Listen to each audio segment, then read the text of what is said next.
The year is 622 BC. In the heart of Jerusalem, the air inside the Temple of Solomon is thick, not with the sweet incense of holy days, but with the suffocating smell of cedar shavings and centuries of undisturbed dust. Hilkiah, a man in his late 50s, moves slowly through the neglected side chambers. As high priest of Judah, his linen robes are no longer pristine. They are stained with the grime of a construction site, and his hands are calloused, more like those of a mason than a mystic. He carries an emotional weight that mirrors the crumbling stone around him. For decades, his ancestors had desecrated this sanctuary, filling it with foreign altars and neglect. Now, under the orders of the young King Josiah, the second chapter of 2 Kings and the 34th of 2 Chronicles, he has stumbled upon the Book of the Law, a find that would become the blueprint for the most radical religious turning point in the history of the Judean monarchy. This was the late 7th century BC, a unique moment in the ancient world where the geopolitical plates were shifting. The terrifying Assyrian Empire, which had long held Judah as a crushed vassal, was finally beginning to fracture and wane. For the young King Josiah, this decline offered a rare window of independence, a chance to not only rebuild the temple, but to redefine the nation's identity. Archaeology confirms that Jerusalem was a city in transition. Excavations show a massive expansion during this era, with new walls stretching to protect the growing population on the western hill. This physical growth mirrored Josiah's grander ambitions for a unified sovereign state. Yet, as Hilkiah unrolls the manuscript, a significant scholarly debate arises. What exactly was this book?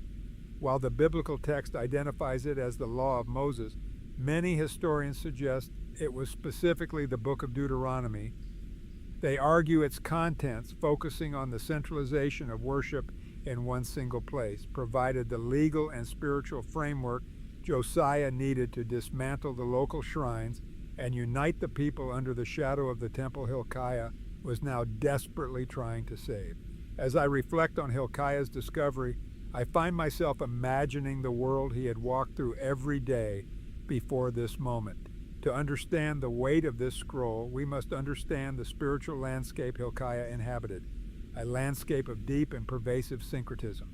Before the hammers of the renovators rang out, Hilkiah would have moved through a temple that felt like a house occupied by strangers. He would have passed altars dedicated to the host of heaven, the stars and planets of the Mesopotamian pantheon, and seen the carved Asherah poles standing in the very shadow of the sanctuary. This was the legacy of Josiah's grandfather, King Manasseh. During Manasseh's long reign, Judah had survived as a compliant vassal of the Assyrian Empire. Survival, however, came at a steep spiritual cost. To appease their overlords, the Judeans had not only paid heavy taxes, but had integrated the gods of Nineveh into their own worship. This syncretism wasn't just a royal decree, it was a grassroots reality. When we look at the archaeology of the city of David from this period, we see evidence of this mixed faith in the very homes of the people. Excavators have unearthed hundreds of what we call pillar figurines, small clay female deities. These artifacts suggest that for the average Judean family, the worship of Yahweh was often combined with local fertility cults and foreign superstitions.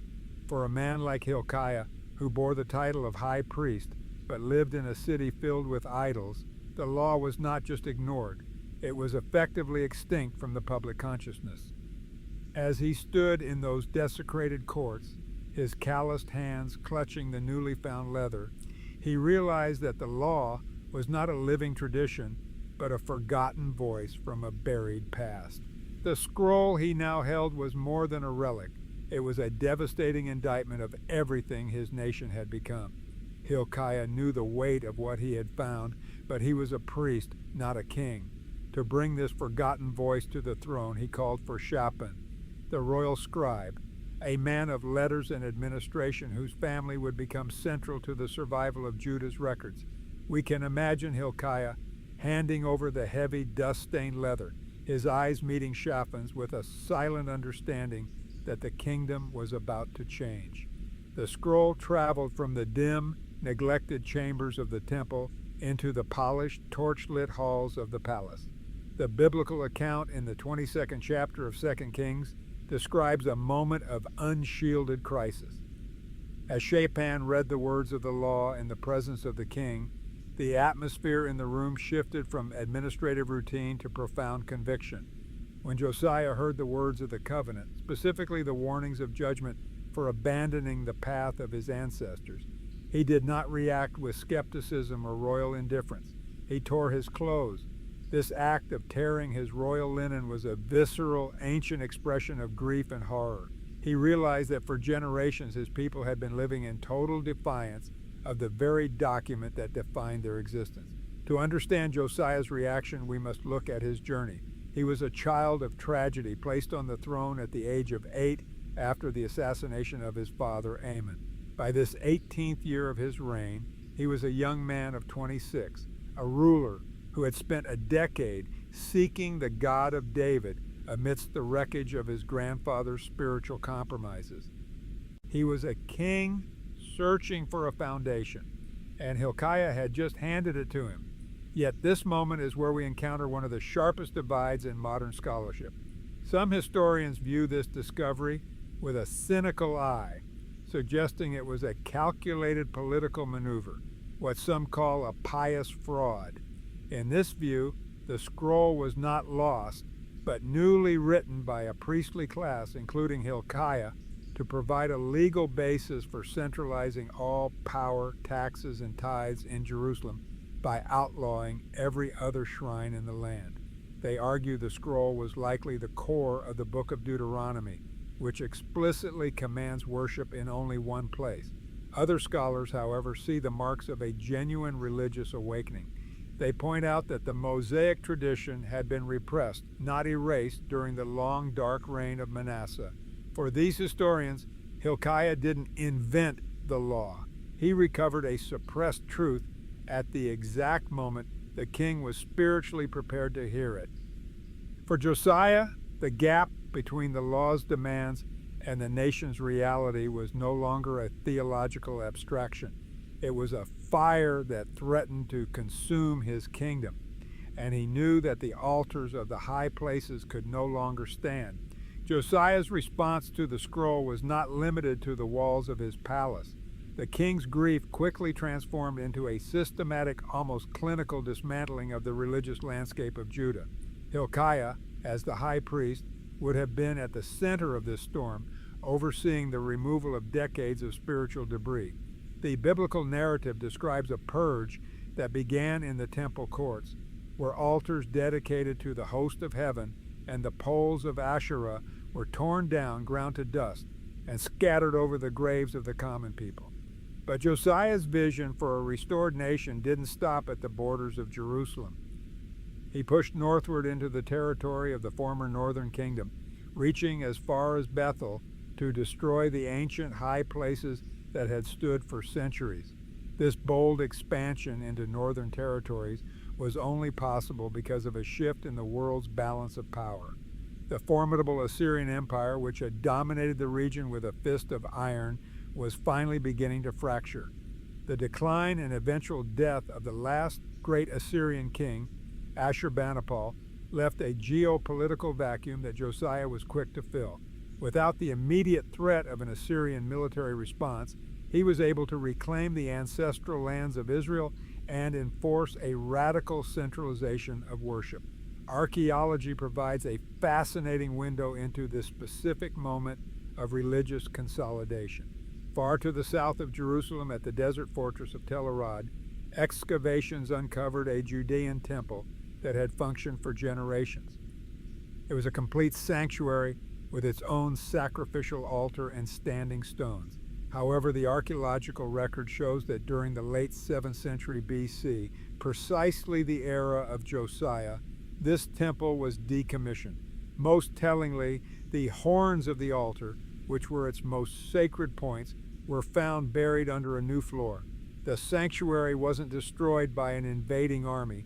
It was carefully and deliberately covered over. This physical evidence strongly suggests a peaceful, state-mandated closure, matching the biblical account of a king who demanded that all legitimate sacrifice be brought to the temple in Jerusalem alone.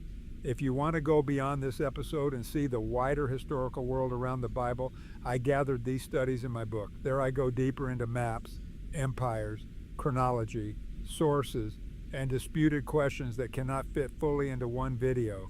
The link to the book is in the description. Now let us return to the person at the center of this story and to the world he had to live through. For Hilkiah, watching these ancient local shrines close must have been a moment of both triumph and immense pressure. The religious life of an entire nation was now being funneled through his hands and his sanctuary, yet even as the fires of reform burned hot, the weight of the scroll's warnings remained. The law did not just promise blessing for obedience, it promised ruin for the centuries of betrayal that had come before. To know if this reform was enough to turn back the tide of history, Josiah and Hilkiah needed a perspective that went beyond politics and archaeology. They needed a direct word from the divine. Hilkiah, still wearing the linen robes stained by the dust of the temple's restoration, was now tasked with a burden heavier than stone. King Josiah, shaken by the scroll's warnings, had commanded him, "Go, inquire of the Lord for me." It is a striking detail in the biblical record of 2 Kings that Hilkiah did not seek out the famous Jeremiah or the prophet Zephaniah, who were active in this era.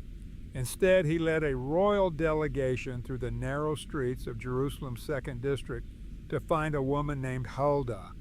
As a historian, I find Huldah's role fascinating. While female prophets are relatively rare in the biblical text, they were a recognized part of the spiritual landscape of the ancient Near East. We see parallels in the archives of Mari and in Neo-Assyrian texts, where prophetesses delivered divine messages to kings and courts. When Hilkiah stood before her, Huldah did not offer comfortable platitudes. She confirmed the authenticity of the scroll and delivered a sobering oracle. Because of the nation's long-term infidelity, the disaster described in the book was inevitable. However, because Josiah's heart was tender and he had humbled himself, he would be gathered to his grave in peace and would not see the coming ruin. For Hilkiah, this was a moment of profound spiritual clarity. The reform they were leading was not a magic charm or a political maneuver to manipulate God into changing the course of history. It was a call to individual and national integrity regardless of the coming storm. The judgment was set, yet the pursuit of truth remained the only path worth walking. With this heavy message in hand, Hilkiah returned to the king, not to stop the work, but to intensify it, leading the nation toward one final, glorious act of remembrance that would define an entire generation. The year is 623 BC, and Jerusalem is a city transformed. The streets are choked with pilgrims from every corner of the land, even from the northern territories that had been lost to the Assyrians for over a century.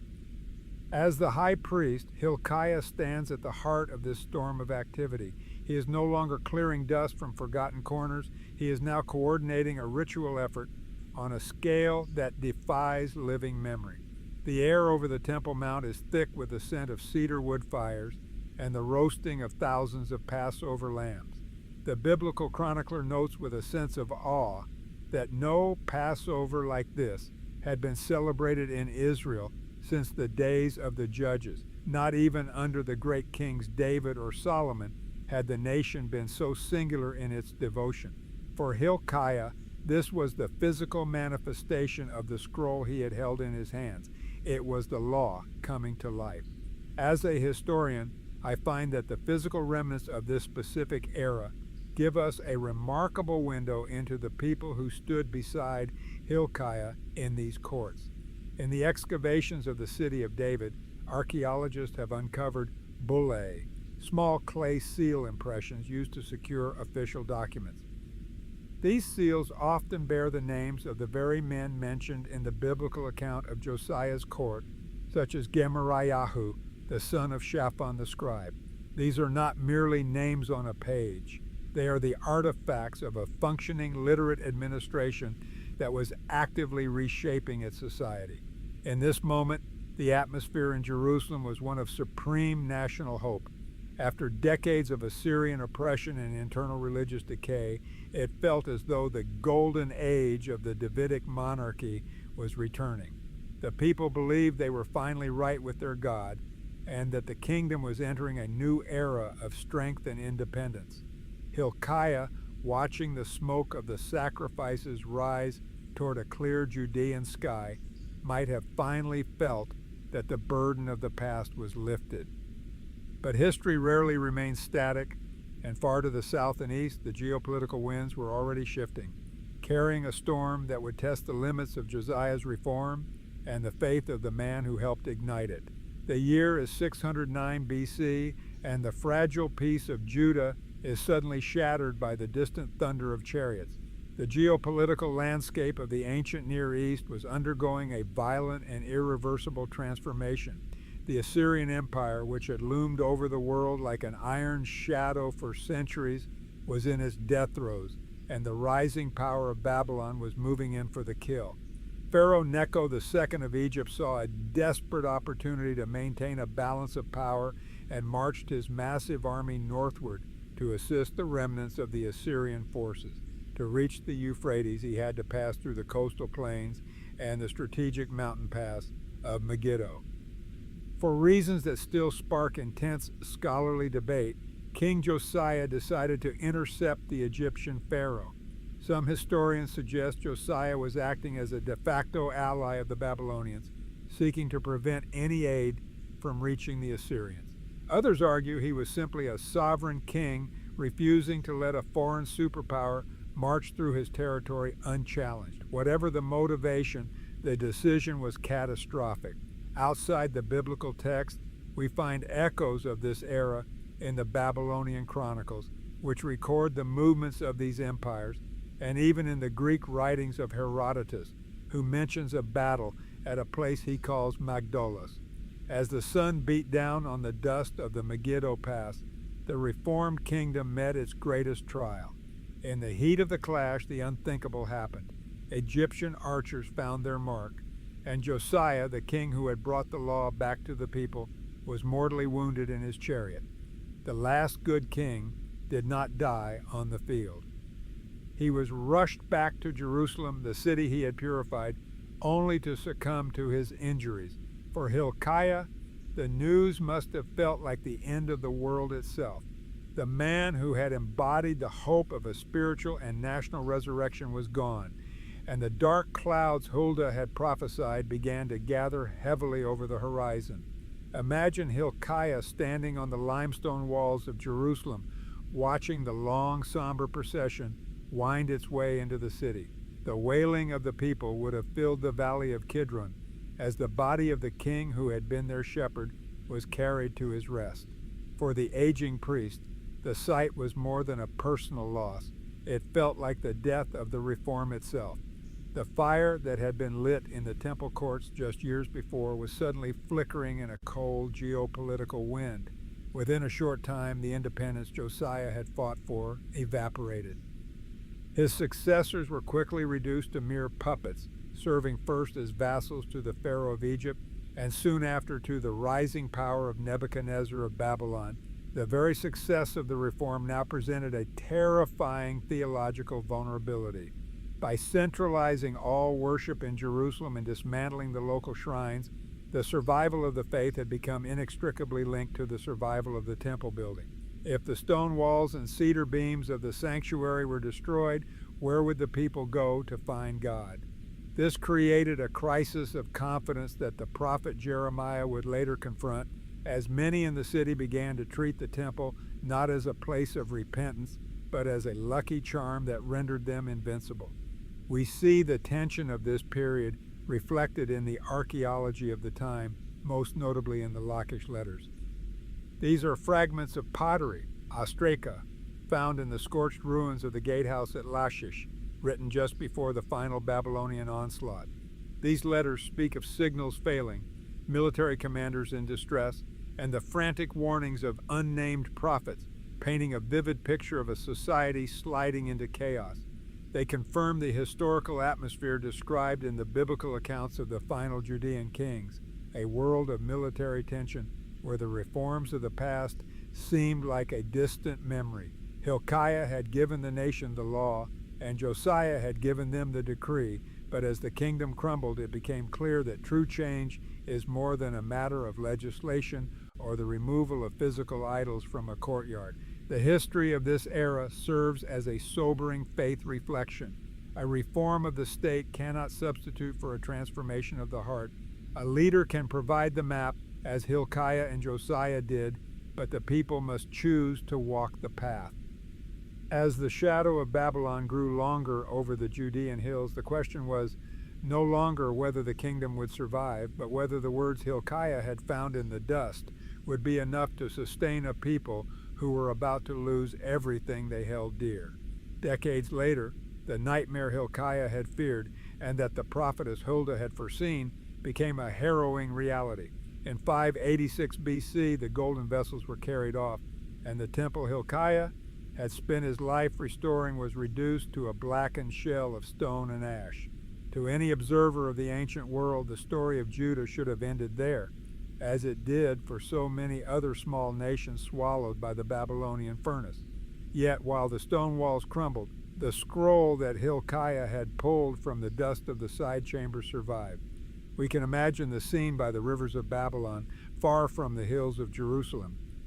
There, in the shadow of ziggurats and foreign gods, a new generation of scribes and priests carefully unrolled the leather and dipped their pens in ink. Because of Hilkiah's discovery and Josiah's devotion, the faith of Israel had been anchored to a text rather than a territory. The book of the law became a portable sanctuary. While Hilkiah did not live to see the fire, his moment of courage in that neglected temple room provided the foundation for a people who could remain a people even without a land. The reform had failed to save the city, but it had succeeded in saving the soul of the nation. In the end, the spiritual meaning of Josiah's life and Hilkiah's labor is that the pursuit of truth is never in vain, even when disaster seems inevitable. They did not prevent the exile, but they prepared the people to survive it. Through archaeology and the biblical record, we see a king and a priest who chose to act in their own moment of history, trusting that the words of the covenant were more enduring than the empires that surrounded them. They proved that when a people returns to their foundations, they find a strength that no fire can truly consume. If you want to continue this journey more deeply, my book is available through the link in the description. In the next episode, we will move to another moment where faith, imperial power, and historical evidence meet in a particularly sharp way.